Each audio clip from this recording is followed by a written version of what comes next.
Okay, welcome everyone to Commons Talk. We welcome you to ECODEMIA's platform. I'm, as I said, maybe some of you heard it, I'm Isias Johannes, and this is Mariam, my partner, and we curate and organize these talks together. And ECODEMIA is an online academy which offers an ecological sound educational program, aims to connect people from around the globe. I would suggest for further details what kind of courses we offer is all like permaculture, ecological design. I would suggest to please check our website and FB Facebook page. I will now introduce Juliana. Juliana is skilled in multiple languages and trained in post-colonial anthropology. Juliana has lived and worked in the US, Europe, Japan, Nepal, Costa Rica, and Brazil.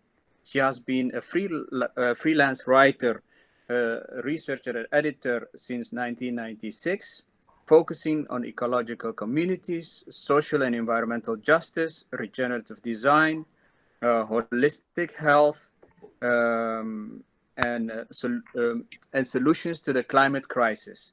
Juliana is a co-author of Sustainable Evolution, Permaculture in Ecology, Urban Farms and Communities Worldwide. Was published in 2014. And also she wrote a book on CBD, A Patient's Guide to Medicinal Cannabis, which was published in 2017, which has sold over 60,000 copies worldwide and has been translated into 7 languages. She's a mother of 2 daughters and has supported over 100 births as a doula and assistant midwife. Juliana lives in the San Francisco Bay Area and coordinates mindful programs at Spirit Rock Meditation Center in Woodacre, California. She's currently working on research, editing, and writing for Paul Hawkins' latest book, Regeneration, Ending the Climate Crisis in One Generation. And this will be published in 2022. Juliana will talk to us today about regenerative design at the edge of chaos, permaculture, and system change. Juliana, the stage is yours. Maybe I was thinking maybe you would like to say what this book is maybe at the end that you are working on now. And I think a lot of us don't know who Paul Hawkins is. It would be lovely if you would elaborate on that. Yeah, I'll share more about that at the end, yeah. Okay, perfect, thank you. Yeah, so good morning again from my home in the San Francisco Bay Area of California. Thank you, all of you who are joining from all your different time zones and places, and for giving us a chance to form a kind of virtual commons here today. So I also want to thank Hossein and ECODEMIA for hosting me. When I was invited to give a commons talk, I got really excited because the concept of the commons is very dear to me. I'm going to be sharing later a little bit about some work to establish a local commons here in the valley where I live. But the idea of the commons is to share resources in order to serve the communal good. So I hope that we can do that together here today. It feels like any meeting that is taking place at the end of 2020 needs to start with some form of shared acknowledgement of the challenges and the losses of this year. It's such an intense and confusing time that we're living through, and sometimes it's almost felt surreal or hyper real to me. I keep remembering this science fiction story that I read when I was about 10 years old about all the kids going to school through their computers. That struck me as really wild at the time and now has become my daughter's reality in 2020. So has anyone else felt like they were living in science fiction in 2020? If so, if yes, drop a note in the chat and bonus points for which science fiction story. But today I'm here to show you some evidence that even while we stand on this precipice in this kind of unprecedented transition that at times feels very chaotic, regeneration is happening. And in fact, life flourishes on edges and in transition zones. And regenerative design is about creating systems that support life in all its forms. But we only have one generation to make this complete systems change that we need to in order to mitigate the climate emergency. So before I start my slides, I'm just going to share that 14 years ago, just at this time, I was very pregnant. I was just a couple of weeks from birthing my first child, and I was nesting and preparing a lot of things for her arrival. But there was a deeper sense that I didn't really feel ready to be a parent. I didn't feel like I had the right place. I knew that it took a village to raise a child, and I didn't have that village. I wanted to bring my child into a community that had shared ecological values, a sense of cooperation, a connection to place, but I didn't know how to find that community. So I started researching kind of obsessively, and I ended up going on a decade-long journey into studying intentional communities, co-housing, eco-villages, and regenerative design. I even moved with my family to Costa Rica and was part of founding and building an off-the-grid eco-village on a farm in the jungle there. And I have a memory of this moment in the rain where I was taking cloth diapers off the line that were covered in mold because it was the rainy season and there was no chance that they would ever dry. And I was hit with the limitations of what I was really trying to do, of forming a community in a remote jungle far from home where it would be hard for me to find work. And also the complexities of coming as an American into a country with a colonial history. So I ended up moving back to California. I've learned that raising a family in an engaged community doesn't have to mean taking things to extremes or even that you have to live in an eco-village. We can actually take steps no matter where we live to build a regenerative life, but it goes beyond our individual choices, right? We have to work together and collaborate with others in order to be part of changing the system. So I'm going to start my slides. Let's see if I can share my screen. And I think my husband Scott is here and he's going to post some things in the chat because I'm going to go through a lot of things very quickly. So tell me if you can see my screen now. And is it full screen?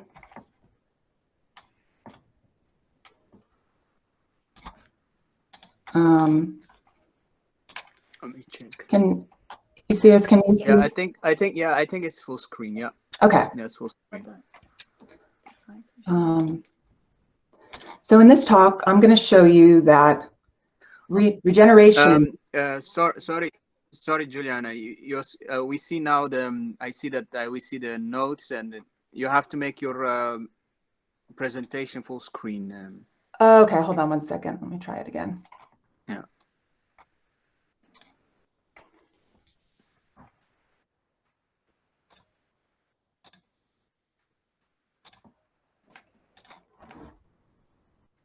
How's that? It's not. Yeah. It's working. It's working. Let's and see. then, is that better? Yeah, perfect. Yes. Now it's better. Okay, great.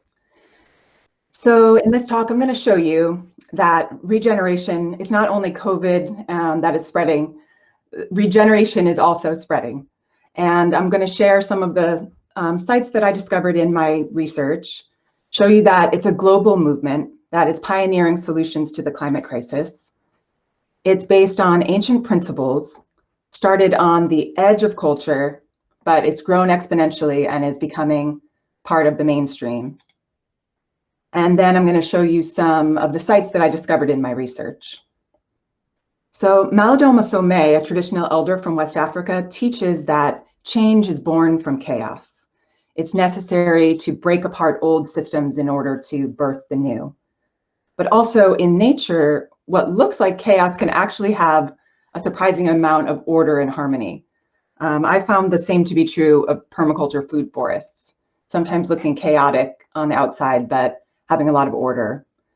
Regenerative design, which is also known as permaculture, comes from the idea that beneath the constant change on the face of nature, there are more permanent and stable systems, and that we can design for that resilience. So like I said, it's not only the pandemic or wildfire that's spreading, but regenerative solutions are spreading exponentially as well, kind of like an invisible network linking and supporting life. This is a mycelial or mycorrhizal network.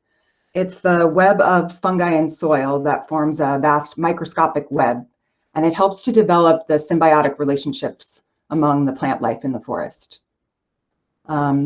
Scott's going to post in the chat an article about this phenomenon, the social life of forests. Paul Hawken, who's the author of Drawdown, who we'll hear more about later, he describes regeneration as the planet's immune response to the degradation of the biosphere. So today I'm going to be sharing my research into regenerative culture from my perspective as a mother and as an anthropologist. I certainly don't claim to be an expert with all the answers, but I do have some inspiring stories to share. Coming from outside of academia, I actually work full-time in a Buddhist retreat center, which could be seen as another aspect of regenerative culture. I'm coming from an ecofeminist point of view. So my main permaculture teacher has been the author Starhawk. She founded a group called Earth Activist Trainings. So my obsessive research, starting back in 2006, into eco-villages, urban farms, regenerative design, turned into this book, which was, as you mentioned, published in 2014.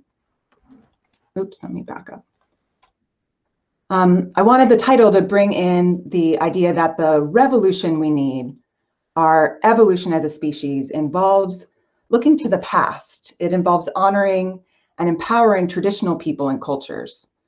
So this project ended up becoming much bigger than me. It grew into a collaboration with about 100 different contributors worldwide. And at the heart of this talk, I'm going to share some of the case studies of the book and show you how regenerative design is pioneering those solutions. Because what we're talking about today really goes beyond sustainability, right? It goes to practices that restore and regenerate. So I would love to know your thoughts. You can post this in the chat. What is regeneration? What is regeneration? What is regenerative culture? Let me see if I can see the chat.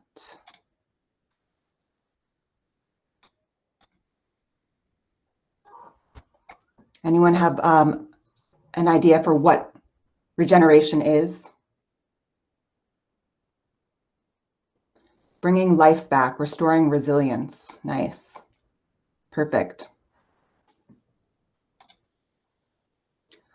I'll read this piece about regenerative culture from Daniel Wall, who presented in this forum a few weeks back. He wrote that a regenerative human culture is healthy, resilient, and adaptable. It cares for the planet and it cares for life in the awareness that this is the most effective way to create a thriving future for all of humanity. Sustainability is first and foremost about systemic health and resilience at different scales, from local to regional and global. So regeneration also describes a system of initiatives that has the potential to end the climate crisis within one generation. We're facing this layering of emergencies that's affecting the entire planet, right? We're having this shared experience of the pandemic. We're sharing an awakening to the scale of our ecological crisis. We're having this global reckoning with histories of racism and sexism and how they still affect us. So I'll just spend a few minutes talking about these interlocking crises. This slide shows the scale of our extinction crisis. And this chart from the World Economic Forum tells the story of how the richest 1% of the world population are gaining wealth and resources while the rest of us are losing them. From last month in Nicaragua, where late season hurricanes fueled by a warming planet caused unimaginable destruction, Bill McKibben wrote an excellent piece that accompanied this photo called "The Climate Debt the US Owes the World," that talks about ecological equity. So there's no time for climate denial, right? The problem is that we only have this short time to make enormous systemic changes. And for me, over the past 4 years, the climate catastrophe moved from conceptual to very experiential. Each of these past 4 years have brought fires so large that the air was filled with smoke for weeks, making it difficult to breathe outside without a mask. And we've had our power cut for up to 5 days. So this is when you want to be living in an off-the-grid eco-village with its own renewable energy. This August, I was startled in the middle of the night by an unusual sound that we rarely hear in California, and it was thunder. There was a highly unusual weather pattern that caused a storm and widespread lightning, which ended up causing literally hundreds of fires in California. This one shown here was about 20 miles from my home, called the Woodward Fire in Point Reyes National Seashore. It grew in size and eventually burned close to 5,000 acres. But that was only a fraction of the 4 million acres that burned this year so far in California. It's actually about 4% of the entire state of California that burned in 2020. And these fires themselves were much smaller than those that took place in Brazil and Argentina over the past few years. These fires are a direct result of warming temperatures that trigger extreme drought conditions that are often combined with land use and forest management practices that resulted in the accumulation of enormous amounts of fuel for the fires. But we'll come back to this later on. So we currently practice degeneration as a species. It's brought us to the threshold of an unimaginable crisis. Regeneration aligns human systems with living systems. It's the fundamental solution to global warming. This is from the work that I'm doing with Paul Hawken as part of the Regeneration project that I'll read from a little bit later. But while the crisis feels and is unbelievably overwhelming, there are solutions. There is an immune response to this virus of degeneration that's happening. And it's in the form of this interconnected web of activity. Think of the network, the mycelial network, that we're calling regeneration. So I'm going to focus in on one of those solutions, which is actually in itself fractal, right? It's a vast network of solutions itself. And I'm going to talk about how we design and retrofit our practices as a civilization for regeneration. It's an approach to rethinking our systems with 3 very simple ethics at its center. It's called regenerative design or permaculture. And the 3 ethics are earth care, people care, and fair share, which means setting limits to consumption and sharing resources equitably. So these ethics can guide decision-making at an individual, community, or nation level. And they inform a number of principles that are used by designers to approach systems. So some of you may be familiar with these and familiar with permaculture, and it may be totally new to others. But the foundational principle is to observe and interact with the system. So they recommend at least a year on a piece of land, for example, before making any changes to it, to observe the sun and the water and the weather patterns. This talk is also going to focus on number 11, the edge effect. But we'll see a lot of examples that incorporate the other principles that you see here. So I don't have time to go into all of them today in detail, but you can learn about them at the website of David Holmgren, who is the co-founder of the permaculture concept. And we just posted that link to that in the chat. The other co-founder, Bill Mollison, emphasizes here that permaculture is the cutting edge of a 10,000-year-old technology. So he's pointing to the fact that permaculture comes from an indigenous worldview. It was described in this form recently as we belong to the land rather than the land belongs to us, right? So regenerative solutions have to go hand in hand with protecting and reviving indigenous communities and increasing their control over their own traditional territories. I interviewed this man, Guillermo Vasquez, who is a Mayan man who ran an organization called Indigenous Permaculture.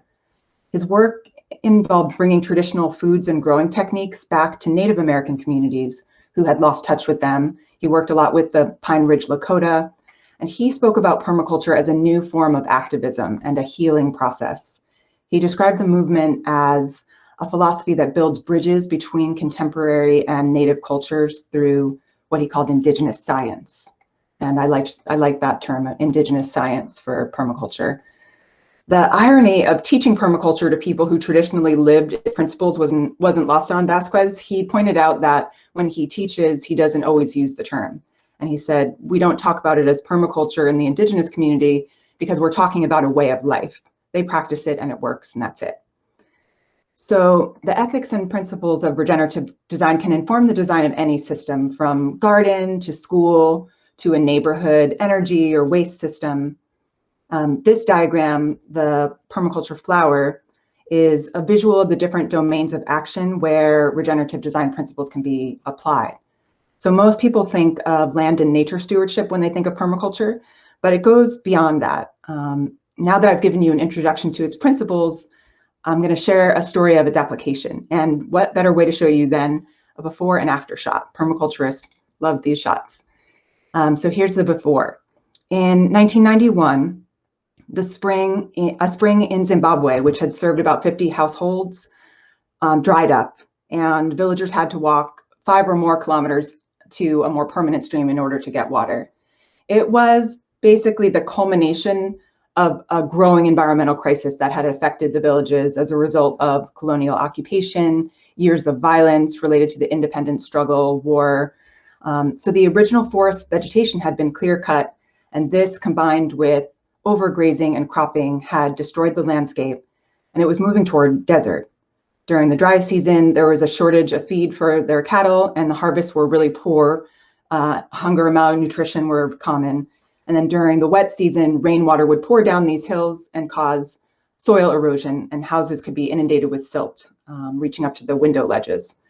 Most villagers were surviving by selling monoculture crops on the global market.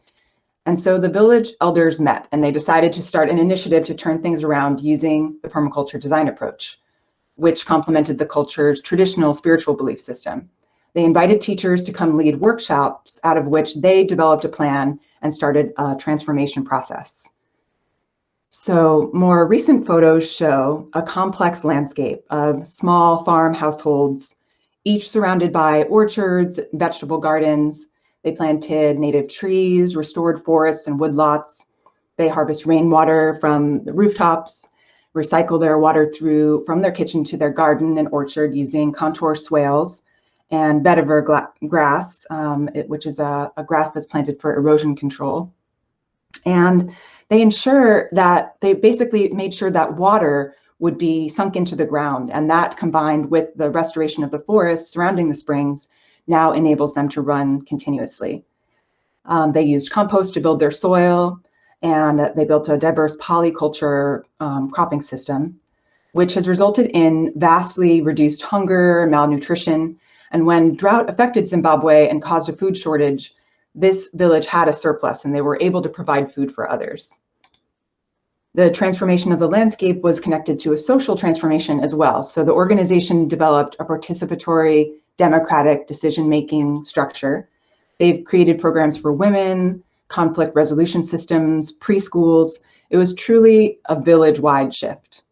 So Ellen Lindhagen, a designer in Africa, who saw this project, said that, to use permaculture lingo, Chikukwa can be described as a real edge in terms of ecology, culture, and language. And the edge effect has certainly produced something rich. So the edge effect that she's talking about is this principle that Holmgren lays out. He says the interface between things is where the most interesting events take place. So the edge where two elements meet is key to regenerative design because of the expanded possibility for cycling of materials and information. The Chikukwa project calls itself the largest single community permaculture project in the world that grew up out of that fertile edge. But the next one I'm going to tell you about may be the largest international network of communities in the world that are linked by these regenerative design principles. And its name brings in that edge effect as well. It's called the Transition Movement. It's a network of cities, towns, and villages that started in England, spread around the world. And the focus is localizing resources, having a lower impact, and restoring ecologies along with economies. The aim of the transition movement is to reduce the consumption of fossil fuels and to build food security. So as extreme weather becomes more and more common, this kind of local resilience is absolutely key. And this movement is spreading, right, like antibodies to a virus. Hundreds of thousands of people worldwide have completed permaculture design courses. And there are projects now in at least 100 countries around the world. This is a map from my book, Sustainable Re-Evolution, and it shows the 60 sites that we featured in the book. So what may have started as a fringe movement it is now something that's becoming more and more into large-scale policy discussions in many countries, even in the US, which has been basically in retrograde these past 4 years in terms of environmental policy. These points are the regenerative farming, the term, and renewable local energy are major points of the Green New Deal, which is a proposed package of US legislation that aims to address climate change and economic inequality. And while it wasn't part of President-elect Joe Biden's platform, I understand that many of the parts of the Green New Deal have been integrated into his administration's plan.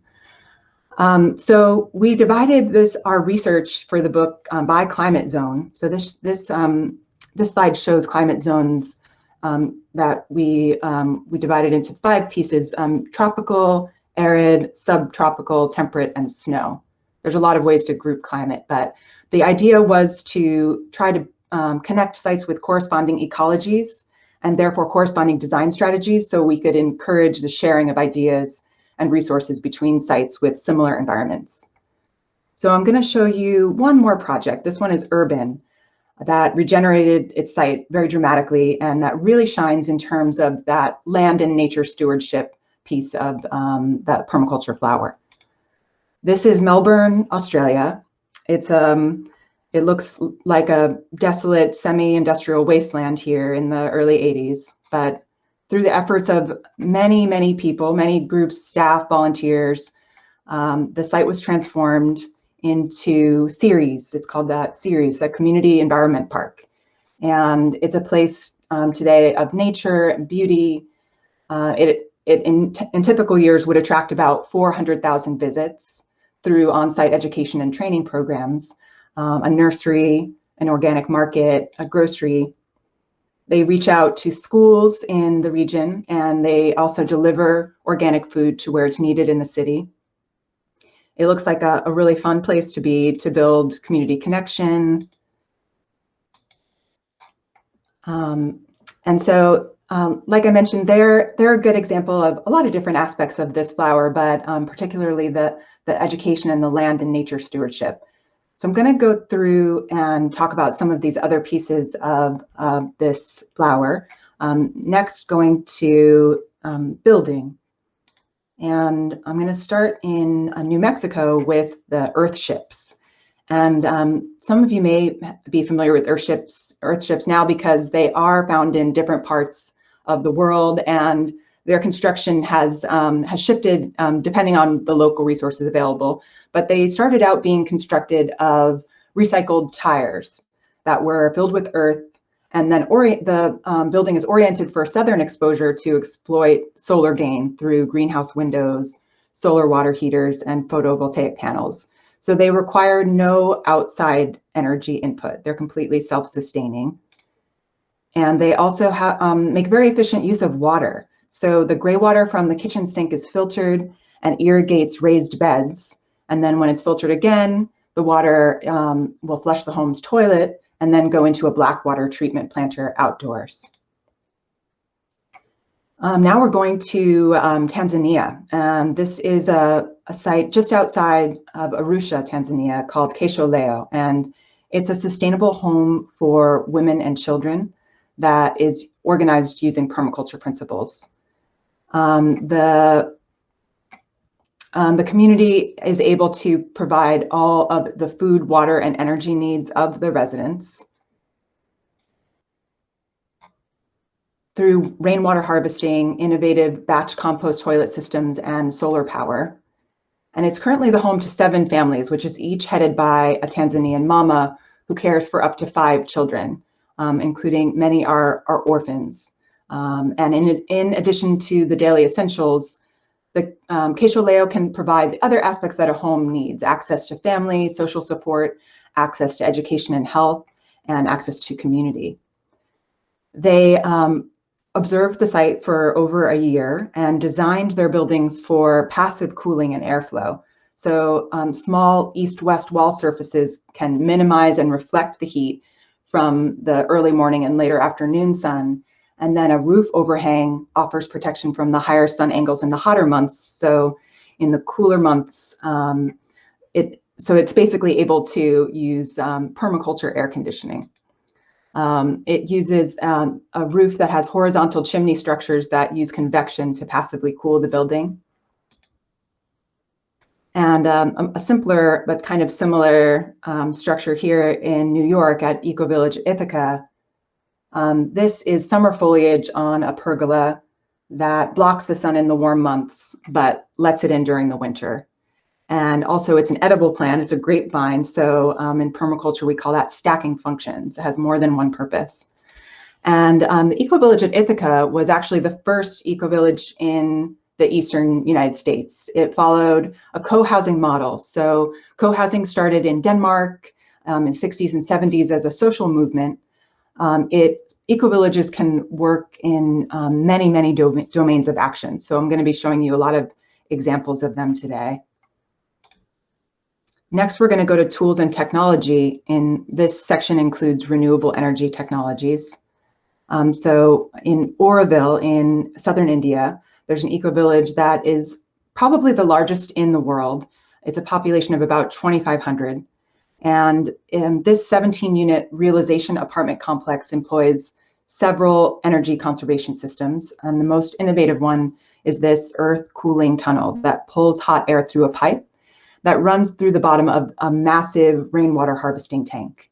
It allows the water to cool by heat exchange, and then the air, it allows the air to cool, and then that air is pumped into residential units. So this reduces their dependency on chemical coolants, which are responsible for global warming. And it's also a really innovative stacking of functions. Solar energy is one of the most abundant resources in southern India. So this solar bowl was created to cook 2 meals a day for 1,000 people. And this stationary bowl focuses the sun's rays on a boiler that follows the sun's path with the use of a computer heliostat. This is in Sri Lanka. This is the Sarbadaya Movement, which is a Buddhist movement founded in 1958, inspired by Gandhi's nonviolent action. And its principles are very much aligned with permaculture. It's now been taken up by about 1/3 of the villages in Sri Lanka. This image shows a biodigester, which takes the manure from livestock, captures the methane as it decomposes, and then sends that methane through a tube into the kitchen for cooking, which is, again, an amazing stacking of functions. Taking a waste product and using it as cooking fuel, you're reducing the need for cutting firewood, for buying expensive propane, and by burning the methane from the decomposing manure, you're keeping potent greenhouse gases out of the atmosphere. This is a very similar setup on the other side of the world that we saw at a home that we visited as part of this Cachu Alum project in Guatemala, which was focused on seed saving. So this is Albert Bates with his rocket stove on the farm, which is a 60s commune that has survived. Not many did, but it survived and is thriving today as an eco-village and educational center. This is a 2,000 or more year old, it's an ancient practice basically that converts agricultural waste into a soil enhancer that can hold carbon. It can boost food security, increase soil biodiversity. It's a process that creates a highly porous charcoal that helps soils retain nutrients and water. And it's found in soils around the world as a result of traditional indigenous forest management practices, using controlled burns that we'll talk more about later. There's been some intensive study of the biochar-rich dark earths in the Amazon, known as terra preta, and that has led to a wider appreciation of biochar's unique properties as a soil enhancer. The carbon in biochar can resist breaking down and hold carbon in soils for hundreds to thousands of years. So it can also, as you're seeing here, be used as fuel, providing clean and renewable energy. So again, a stacking of functions. It can be used for cooking or heating. And then next piece we're going to move into is education and culture. And this school, the Green School in Indonesia, in Bali, was among the first in the world to be designed on permaculture principles. And I didn't get to visit this school, but I would really like to. It looks absolutely beautiful. And a goal of the curriculum is to prepare children to be leaders of a sustainable future and to model cross-cultural cooperation. It uses indoor-outdoor classrooms that invite the natural world to be central to learning. And the school is completely powered by solar and microhydro technology. The students learn academic subjects along with hands-on immersion in natural building, organic gardening, renewable energy techniques. 20% of the students are local Balinese and attend the school for free. And then we're going to Israel for a moment, to visit the Bustan project. And I got to see this course in action. It was the first Israeli-Palestinian permaculture design course that this organization was holding. This Bustan uses tactics such as nonviolent direct action and lobbying to help provide direct help to indigenous and marginalized people in Israel and Palestine, including the Bedouin community. So regenerative solutions, peace building can happen alongside skill building, as was happening here. Regenerative solutions are really interconnected.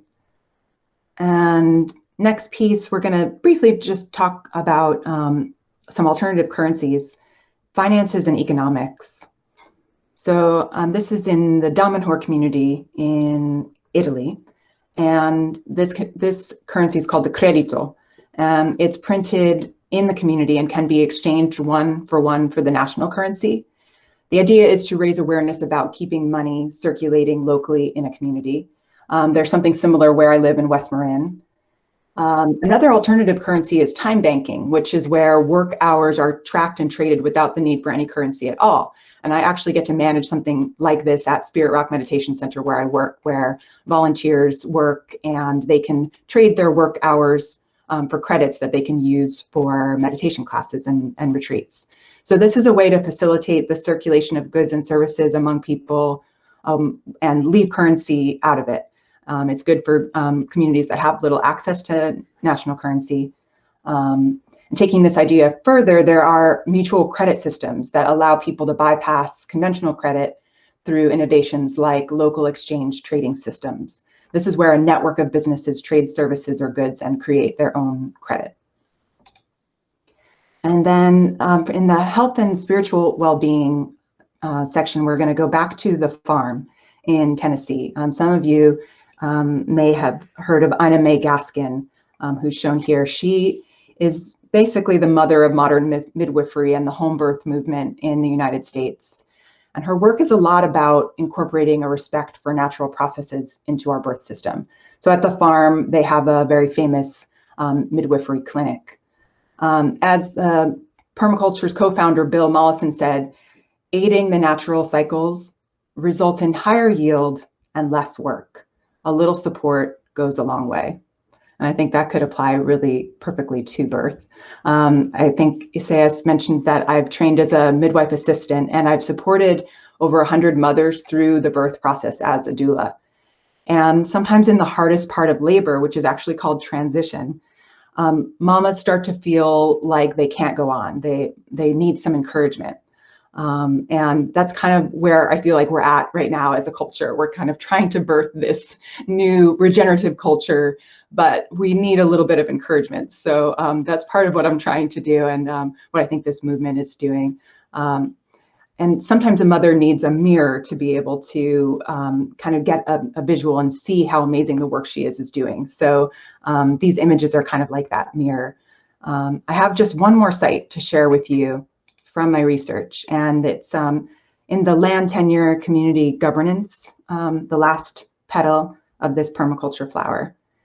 And it's the Los Angeles Eco Village. So in my home state of California, it was born out of the protests against police brutality in the early 90s after the Rodney King verdict. So there are some parallels to the social unrest this year around the same issues.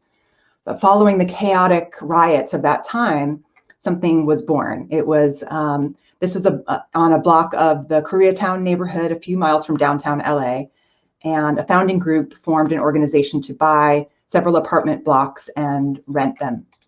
And eventually they were able to form a limited equity housing cooperative so that members could own their homes, with the community land trust owning the property. The buildings were slowly eco-retrofitted over time. They created a rainwater harvesting system on their rooftop. And they told me that this was the first permeable sidewalk in Los Angeles. This is another idea that went viral. I've seen it a lot in San Francisco, where sidewalks are broken up and planted and allowing rainwater to go back into the ground rather than running off, which causes erosion and pollutes waterways. This is the courtyard at Los Angeles Eco Village. It's a beautiful garden with hundreds of vegetables and fruits, with integrated chickens and honeybees. And the Eco Village encourages bike culture in a city that is notoriously built for cars. They offer a monthly rent discount for no-car households.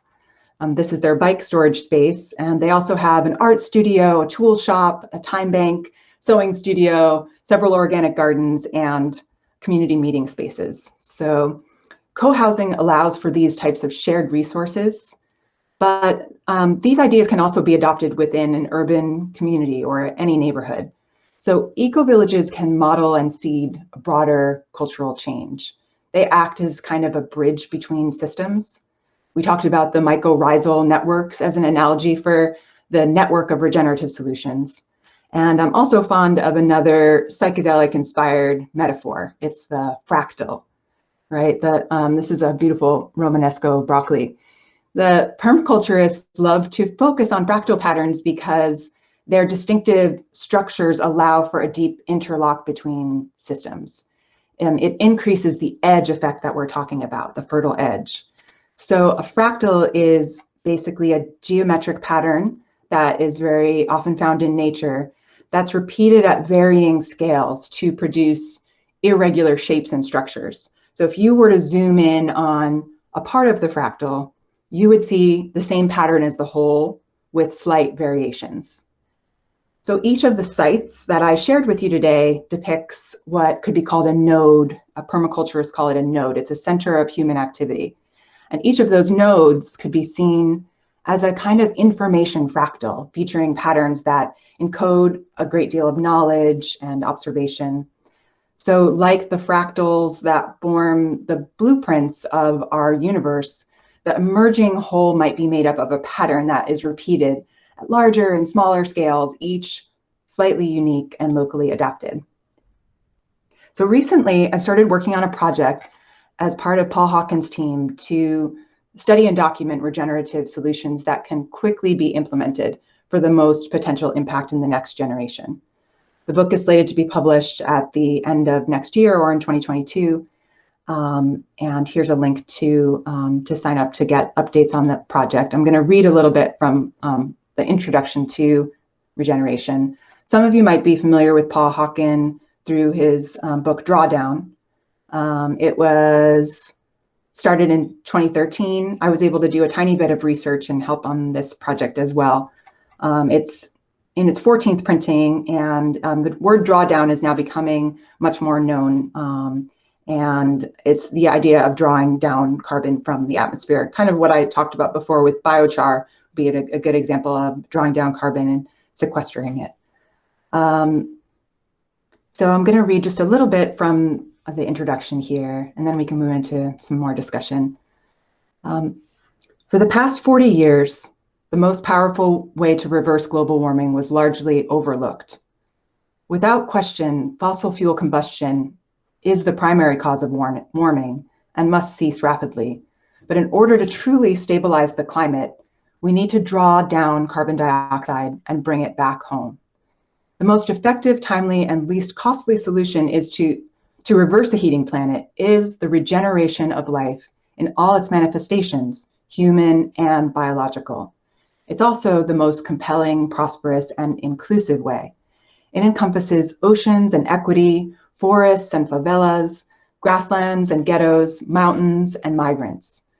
It's a watershed moment in history where all of humanity has come together, whether we realize it or not. The heating planet is our commons. It holds us all. To address and reverse global warming requires connection and reciprocity. It calls for moving out of our comfort zones to find a depth of courage we may never have known. It doesn't mean being right in a way that makes others wrong. It means listening intently and respectfully, stitching together the broken strands that separate us from life and each other. It doesn't mean either hope or despair. It is action that is courageous and fearless. We have created an astonishing moment of truth. The climate crisis is not a science problem. It is a human problem. The ultimate power to change the world does not reside in technologies. It relies on reverence, respect, and compassion for ourselves, all people, all life. This is regeneration. So the book is going to feature solutions in various categories. Here you can see land, justice, oceans, energy, forests, industry. I'm going to come back to one last solution related to fires, which I mentioned at the start as touching my life very directly here in California. So when white settlers first arrived here, they thought they were seeing a wilderness, but they were actually seeing a landscape that had been very carefully tended by its native people, partially through carefully timed controlled burns that helped keep forest underbrush cleared and added fertility to soil. But in 1850, the California legislature passed a law that criminalized indigenous burning, and native people were shot for burning even as late as the 1930s. These past several years, native fire management techniques have been gaining momentum again. The Forest Service is learning that indigenous methods employing fire could actually reduce the number and potency of uncontrolled wildfires, and that empowering native groups as stewards of their traditional lands is an essential part of the approach. So we talked about regenerative solutions on all these different scales today, from large to small. And I'd like to start moving the discussion towards how we as individuals can be part of regeneration, when actually there is no such thing as an individual, right? Never has it been more clear than it is now in 2020 how interconnected we truly are. So each person, each of us is part of a family, community, culture, tribe, village, church, city, temple, company, government, or corporation. Energy resides in community, where people coalesce and connect. So how do we take action? To wrap up, I'm going to share about one local and one international movement that I've been involved in, and I'm going to show you one more before and after picture. So this is about a mile from where I live. Up until last year, the center of our valley was a private golf course. So the owner sold the 157 acres to a trust for public land, which made an agreement with county officials to manage the land locally and restore it as part of the creek on the property is one of the last coho salmon runs in all of California. But this agreement was blocked by some very stubborn, very well-funded golfers who got the issue on our local ballot. And they claimed that the property needed to be maintained as a golf course according to the county plan. So I got involved with the local citizens group, and we organized an education campaign with a speaker and film series. And in fact, the last time I delivered a talk like this, it was in the local community center as part of that campaign, which eventually was successful. And we were able to block the ballot measure. This year, the land is being called the San Geronimo Commons. So this is actually a vision, a mock-up of what the land could look like. Although the people in it enjoying the commons has looked a lot like this during 2020, especially when getting into nature has been so central to people's mental health. So our local commons was put to an unexpected purpose during the Woodward fire that I mentioned earlier. This Montana-based firefighting team that came in for backup was able to use the commons as their temporary base for operations, and the former golf course was covered in tents. I thought it was an appropriate use of the commons for this year. And we were so grateful to the firefighters for coming to our rescue. But if the heating planet is our global commons, as Paul wrote, one of its most powerful voices turned out to be a voice from the next generation, and she ignited an international movement. Greta Thunberg was just about a year after she first sat out all alone outside Swedish government buildings with her sign. She ended up being joined by millions of people around the world. So change can happen very quickly. This is my daughter, Leela, who's about to turn 14, as I shared. And this is her demonstrating last year at one of the Friday Youth Strike for Climates, inspired by Greta. And the signs say, "Wake up now, it's time to take action." So I'm going to share one last quote. Permaculture design could be seen to be acting at the edge of chaos, at the edge of a change between systems. Information is echoed throughout the system. It's implicit in each of our actions. Small changes can act as the trigger element to restructure a system. So for me, that means that to take a small action can actually have a bigger action than you expect, especially if it's in network with 1,000 others who are working at the same time. So the Sunrise youth-led movement that Greta's actions inspired is the international group that I've worked with the most this year, along with my daughters. We did some virtual phone banking to help elect Jamal Bowman, who's an amazing progressive candidate from the area close to where I'm from in New York. And my daughters have also been part of Sunrise organizing locally with their schoolmates. So I'm going to close the slides with this image of me with my younger daughter, Seren, outside Speaker Nancy Pelosi's office last year. And I would love to hear from you about taking collective action to build a regenerative culture. And I'll stop my slides here. So we can open it up to hear from some of you. And if it feels strange to be talking about taking collective action in this time where there's so much isolation, just consider how this virtual gathering is a form of creative collaboration, right? Last week, I was in a virtual meeting like this one with Jack Kornfield, who's the Buddhist teacher and the founder of the retreat center where I work. And he gave us this beautiful image that I'm going to share with you about our collected little squares becoming a medicine quilt. So the synergy of coming together in the service of regeneration. So my question for moving into the discussion part is, how are you taking part in collective action that regenerates? So sharing any projects that you're a part of, and then also thinking about how can you deepen your commitment to those actions. So thank you.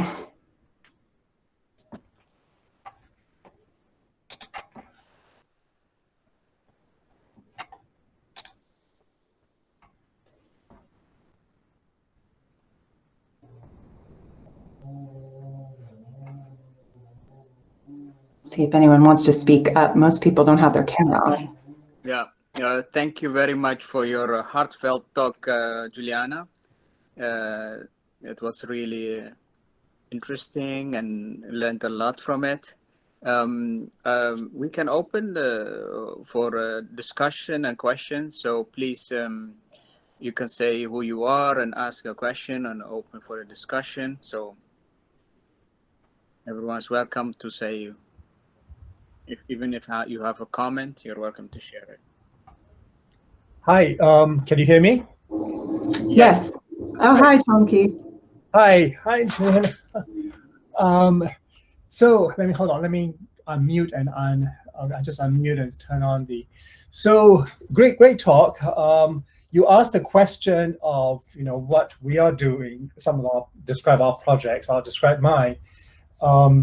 So I'm trying to actually start a homestead commons, I call it, here in Oregon, in rural Oregon. The idea is to steward the land and with organic farming so that we can be self-sufficient. And so doing both, using the land to sequester carbon and doing all these practices that you described in order to figure out a way so that we can live not just within the carbon footprint of one Earth, but also hopefully eventually become regenerative, so that we actually creating more diversity and creating more what's the word, fertility into the land. And so we've been here about 4 years now, and so far we managed to create a orchard that also has the various all the typical stuff. So what we are at the stage where we are now expanding our infrastructure so that there's more living space. And I'm also hoping to be able to recruit initially for our initial members, people who are in ethnic minority as well as sexual minority, because these people tend to not benefit from a lot of these kind of stuff, which tend to be still very much white dominated. So this is where we are, and it's exciting in the last 4 years because the working with the land has been very fruitful and exciting. What we are facing now is how to get the word out and how to find, because I'm trying to target a very small section, people who really want to live in intentional community, who don't mind working the land, who really want to be self-sufficient and not use machinery and fossil fuel to do all these difficult farm work, but at the same time, ethnic minority or sexual minority. So that has actually been our challenge, how to reach people like that. So yeah, just to let you know, so this is what we've been working on here in rural Oregon. Thank you. Thank you so much for sharing that. Yeah, I'd love to hear from anyone else who wants to share about a regenerative project that they're a part of, or even to ask a question.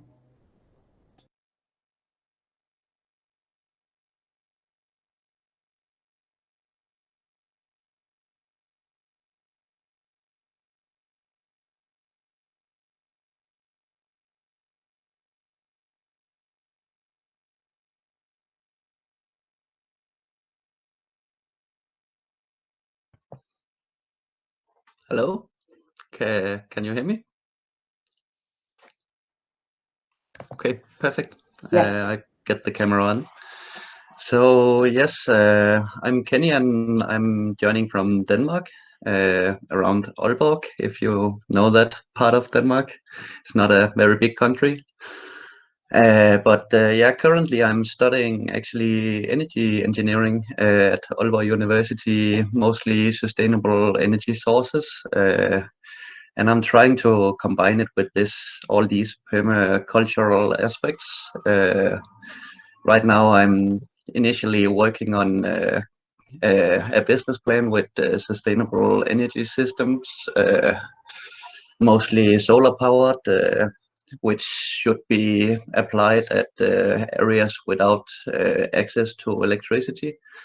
And I'm trying to combine it with some sustainable food systems, like kind of the center of the idea was some aquaponic systems to produce organic foods, and surrounding that kind of concept, I'm trying to learn a lot about all these regenerative aspects, as in all those parts where you don't have access to electricity, it's mostly also really depleted areas. So all these regenerative aspects could be a good way to combine it. So I tried to search for some inspiration, and in the summer I joined with the ecosystem restoration camp movement in eastern Germany, more precisely in Schwanebeck, where I helped for a month with some different projects, and also traveled with them to the Netherlands, where we planted 30,000 pear trees. which was part of the project, tree saving project, where I think it was 200,000 trees that should have just gone to the shredder to make some compost out of it, because they wasn't sold on the market. So that's the kind of business model we have, because there's this competitions on the market, so there's always an overproductions of these things, and they are just discarded afterwards if they are not sold. So next year the plan is to save around 500,000, and they are hoping the year after that to participate to save maybe 1 million trees in the Netherlands. So yeah, right now, currently I'm working on trying to design a solar system for the camp in Swanebæk with an automatic watering system for their garden. So that's kind of why I joined this meeting. I'm trying to network everywhere I can and try to get some inspiration from other similar projects.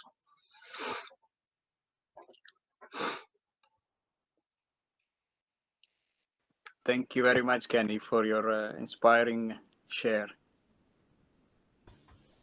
Thank you. I hope you got some inspiration from some of the places that I shared.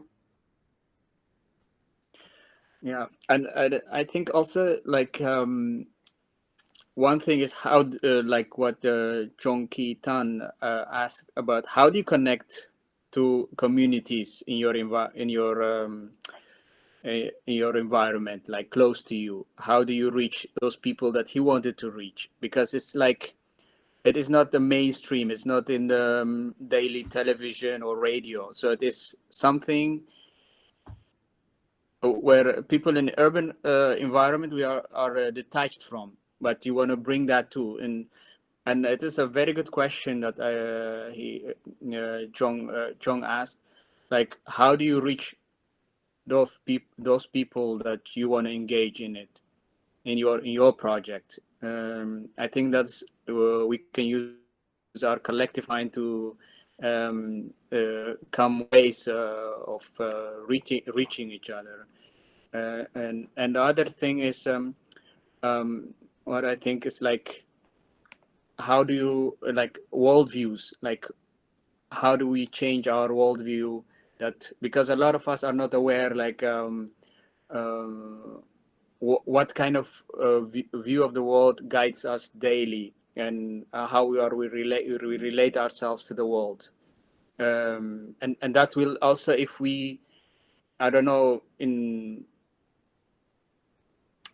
have to get into mainstream kind of media to reach people and make them aware of what is like currently scientifically, spiritually discussed in smaller communities like Regeneration or permaculture or all these new upcoming communities.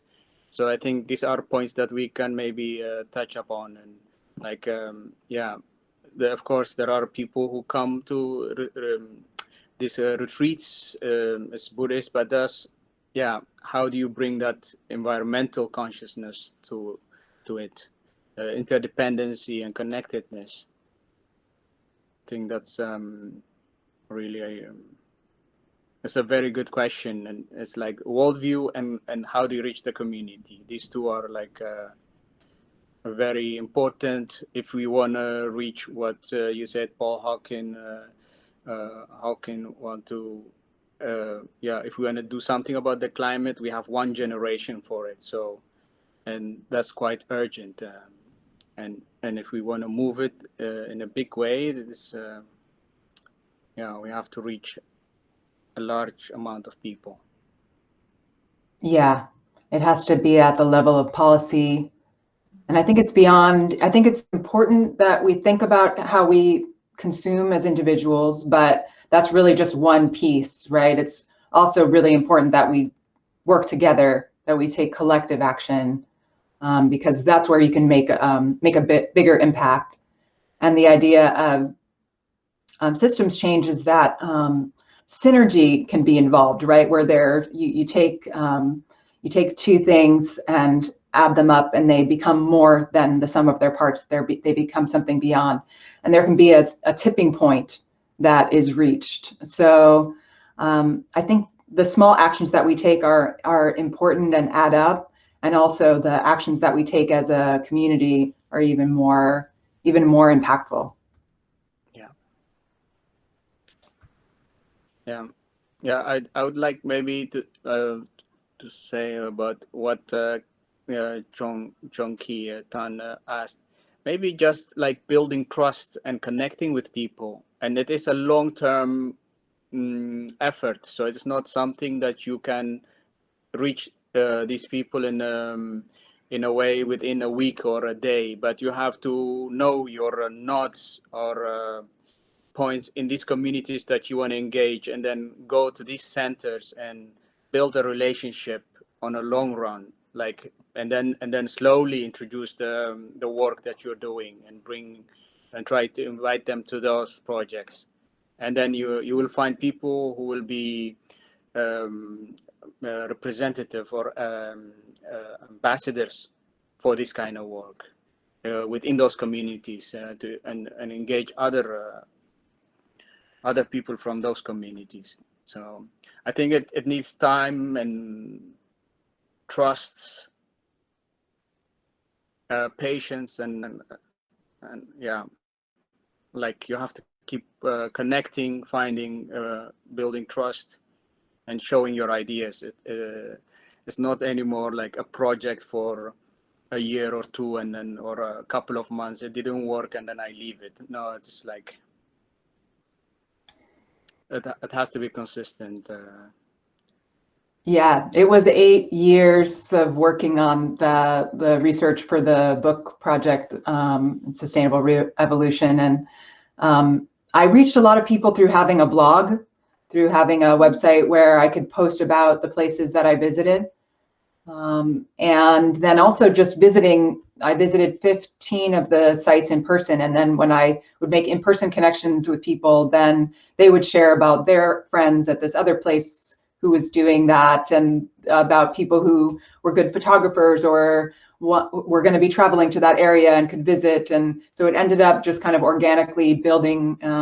And eventually, yeah, I had about 100 people who were all wanting to share about their projects around the world. So it was inspiring just to stick with it. It was like, I think I described it on the other meeting as a labor of love. You know, I loved doing it. It kept me inspired. And so, I think connecting with people and getting them to be a part of it made it a lot more powerful than it could have been if I had tried to do it on my own.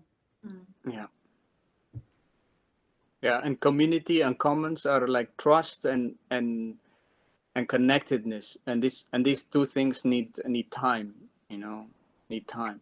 So absolutely.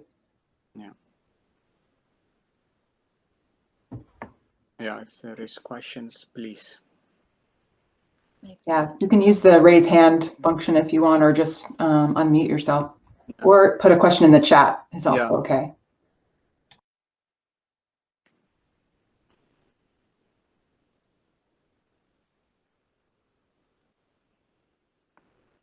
No questions in the chat.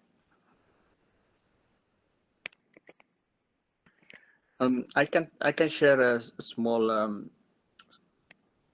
like shortly. We are now invited to work with an area in Ghana. It's eastern Ghana, and it is all like a very in a preliminary phase. So, but it's about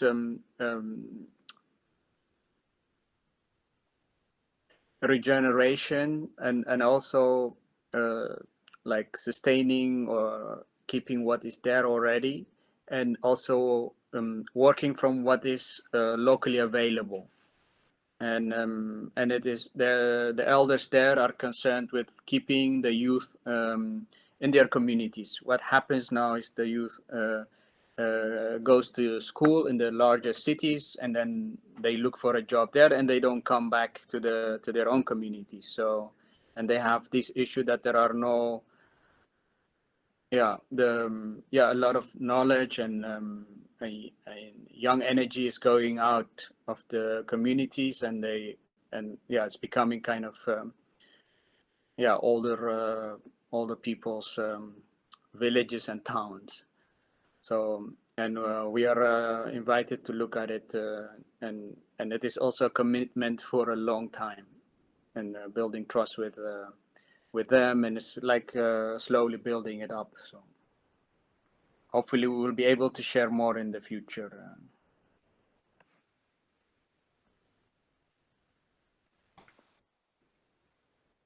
Thank you. Look forward to hearing more about that. Yeah.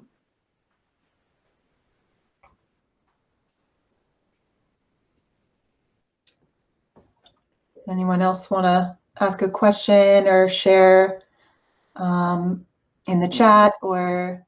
Yeah, Marisol Hidalgo says, I have seen some communities where the adage, build it and they will come, works. I'm talking about the community Pun Pun in Thailand.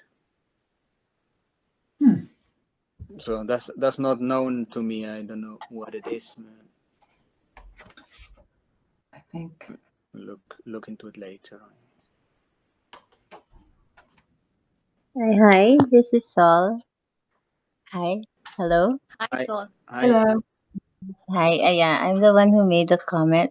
I was reacting to the one shared by Mr. Lee about the community you're thinking of building, or maybe they have already been building in Oregon.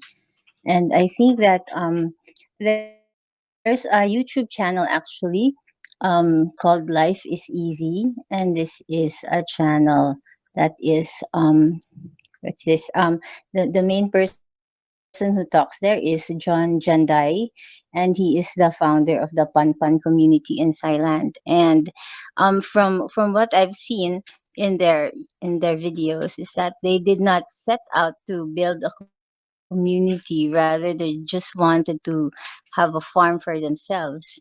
But since they have a network and friends and people started being what's this interested in what they're doing, they just started visiting the place, and then eventually they had to hold trainings. So I think you just have to start something, even if it's just in a very small scale, and you let people know about it, even if and over time, yeah, that's what you're saying about it's a long term engagement. Over time, then people who are interested and who have the means and the access to visit will be able to visit you, and maybe that's how you can gain people who are also invested in the long term in building the community with you. So I think that's one of the ways by which it cannot be an instant thing. It has to be a relationship. Like in permaculture, you have to invest time in just observing your environment. Then I think the same way that we have to spend time and invest in the communities that we are building. Thank you.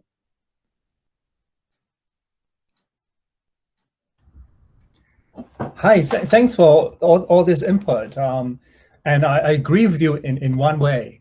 And it has actually been great the last 4 years we've been building it, because I've been hosting quite a lot of visitors and some interest. But for me, I guess the reason why I have such an urgency is because we do have a very short window to do something that will have real impact. And for me already, I think I'm shifting from mitigation to really adaptation now. And we are really planning that the climate collapse will happen. It is already too late, and what we can do is too slow. So it is a kind of great sadness, really. I'm still trying to build it faster, because we are so short of time. But at the same time, what I'm finding too is a two-way street. You really need people, especially the initial few members, who are really committed to do the real hard work of stewarding the land without reliance on fossil fuel. That's a very hard work. And a lot of people are kind of enthusiastic about the idea, and after a while feels it's too much, you know. So it is, the difficulty is really finding people who decided that this is how they want to live for the rest of their life. That's kind of difficult. It's great to have visitors and people excited for a while, but the long-term commitment is harder to find. So yeah, it is.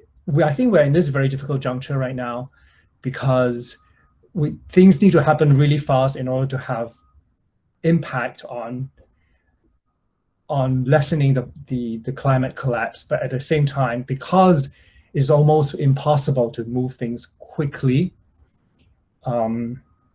we almost have to now plan on survival after the really bad climate collapse happens.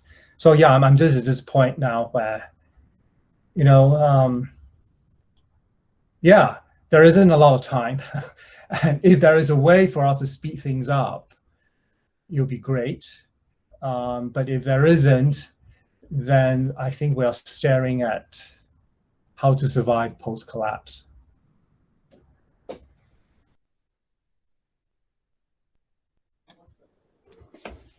Yeah, building resilience. I think resilience is a key word, and nature does have that kind of resilience and the longer view. And how can we as humans tap into and learn from and design for resilience, I think, is one of the key questions of permaculture design.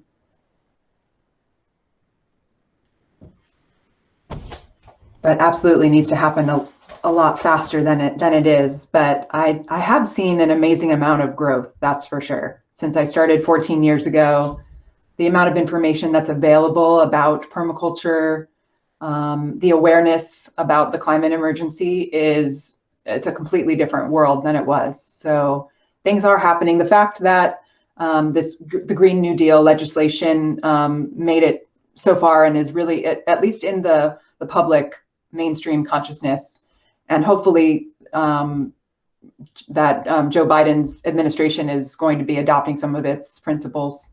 So that gives me hope.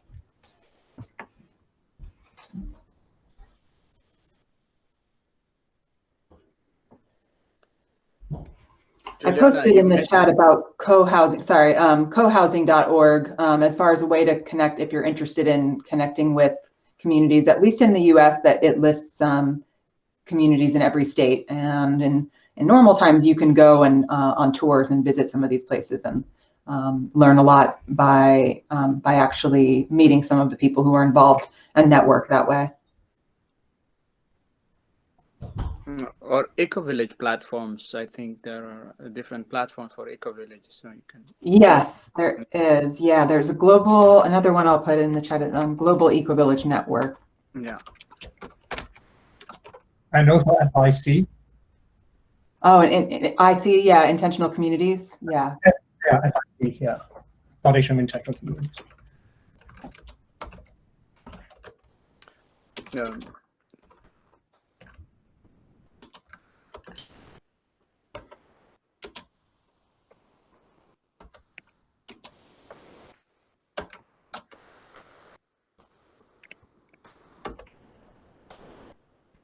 I'll also put my email in the chat if anyone has a question and wants to get in touch or reach out later.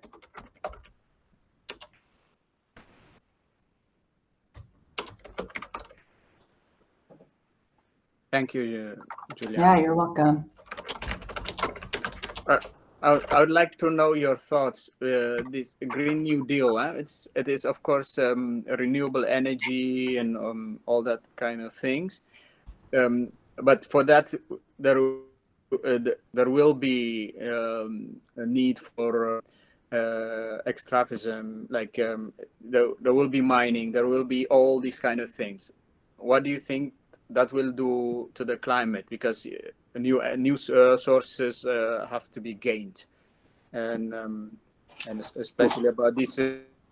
Right. There is like what's happening in Central Africa, and you might know. So it is quite I have my thoughts about it. Let's say. You're talking about things like building photovoltaic panels, right? And like the all of each solution has its own costs as well to implement. Yeah, so it's about choosing wisely, trying to choose the solution. Part of what permaculture teaches is that it's very much not it's not something that's a global solution that's the same everywhere. It's very individual and local. So what is a good solution in Iceland is not going to be the same as a good solution in Costa Rica. So I think it's a lot about what I was trying to get at with the climate zones and making my book have the chapters that were divided that way, is that even places that are far apart geographically might benefit from sharing resources about what types of solutions work best for that place. So like earth building in the desert is one that I found in places from New Mexico to Israel to Africa. Banana circle plantings in the tropics, in Thailand and in Guatemala. So I think that piece of it is important, that to connect similar ecosystems to be able to share solutions. Yeah. Yeah. What I meant also is like now this Green New Deal will be taken by big corporations, and it will be like it will replace the fossil fuels, for example. Right. In a way, the companies will start Tesla or whichever company will be the new Shell or Chevron. So it will be, of course, corporations which are centralized, which will produce those wind turbines and solar or batteries. That's what I mean. Like if it is a local and individual made or community based, then I think the impact could be much less. But when it will be centralized and a big corporation working on it, its impact can be exaggerating actually the climate change itself. Yeah, you're getting climate that crisis. If we don't change the larger system, like if we don't change corporate, capitalist, globalization, if that doesn't change, then we're going to be just kind of using the same thinking that we have used that created the problem, and new problems will spring up. So yeah, it's about a much broader change, systems change. I like that regeneration gets at that it's not just ecologies, but also economies, that these things have to, you have to talk about inequality when you're talking about climate change. The social and the environmental are really woven together.